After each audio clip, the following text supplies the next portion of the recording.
আমরা দেখলাম যে একটি রাজনৈতিক সংগঠন যারা এখন রাজনৈতিকভাবে নিষিদ্ধ, তাদের 23 তারিখের প্রোগ্রাম উপলক্ষে বিভিন্নভাবে তারা এনার্কি বা বিশৃঙ্খলা সৃষ্টি করার চেষ্টা করছে। তো আমরা বাংলাদেশ জাতীয়তাবাদী ছাত্র দলের পক্ষ থেকে আমরা তাদেরকে স্পষ্টভাবে জানাতে চাই, আপনারা বাংলাদেশে আর কোনোদিন রাজনীতি করার সুযোগ বাংলাদেশের জনগণ আপনাদেরকে দিবে না। হুঁশিয়ার সাবধান, হুঁশিয়ার সাবধান, স্বৈরাচারের দালালেরা, আওয়ামী লীগের দালালেরা, হুঁশিয়ার সাবধান, হুঁশিয়ার সাবধান, আওয়ামী লীগের দালালেরা।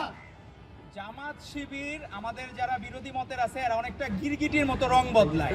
আমরা আমাদের ভাইদেরকে দেখলাম মহাখালীতে একটা ছাত্রলীগ নিষিদ্ধ সংগঠনের মিছিল হইল, সেই কনস্টিটিউশনের এমপি হচ্ছে জামায়াত ইসলামী। তো একটা জায়গায় একটা প্রোগ্রাম আয়োজন করতে তো তারা অনেক দিন সময় লাগে, কেন তারা জামাতে ইসলামীর যেসব জায়গায় এমপি আছে তারা স্পষ্টভাবে সেই জায়গাগুলোকেই বেছে নিচ্ছে? স্বৈরাচার আর রাজাকার মিলেমিশে একাকার, স্বৈরাচার রাজাকার, স্বৈরাচার আর রাজাকার মিলেমিশে একাকার। আপনারা দেখছেন সবাই কি বলতেছে, স্বৈরাচার আর রাজাকার মিলেমিশে একাকার।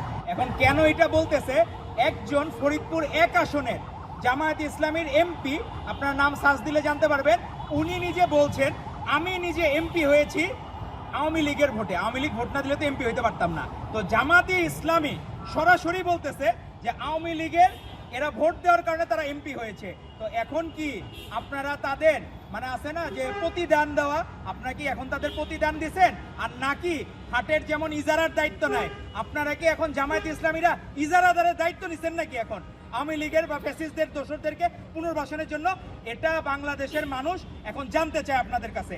আপনারা কেন এক এক সময় এক এক গ্রুপে থাকেন? কোনোদিন আমরা দেখলাম না শিবির তাদের কমিটি প্রকাশ করছে কোনো জায়গায়। তো আমরা চাবো আপনারা প্রত্যেকটা জায়গায় আপনাদের কমিটিগুলো প্রকাশ করবেন। আর আমরা দেখলাম যে জামাতের এরা এখন অনেকটা অভিভাবকত্ব নিছে, নিষিদ্ধ লীগের, নিষিদ্ধ আওয়ামী লীগ আর ছাত্র লীগের অভিভাবকত্ব নিয়েছে জামায়াত ইসলামী।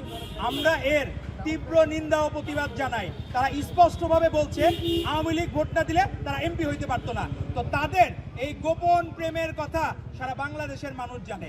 এখন আর গোপন প্রেম নাই, সবাই জেনে গেছে আপনাদের সেই পুরানো প্রেমের কথা। এরশাদের আমলেও আপনারা তখন ঠিকই লীগের সাথে যে প্রেম করেছিলেন, আপসহীন দেশনেত্রী বেগম খালেদা জিয়া বলেছিলেন যারা নির্বাচনে যাবে এরশাদের অধীনে তারা জাতীয় বেঈমান হিসেবে স্বীকৃত হবে। আপনারা ঠিকই জাতীয় বেঈমান হিসেবে আওয়ামী লীগের সাথে অতীতে নির্বাচনে গিয়েছিলেন। স্বৈরাচার রাজাকার মিলেমিশে একাকার, মিলেমিশে একাকার, স্বৈরাচার রাজাকার, স্বৈরাচার আর রাজাকার মিলেমিশে একাকার, মিলেমিশে একাকার, স্বৈরাচার রাজাকার।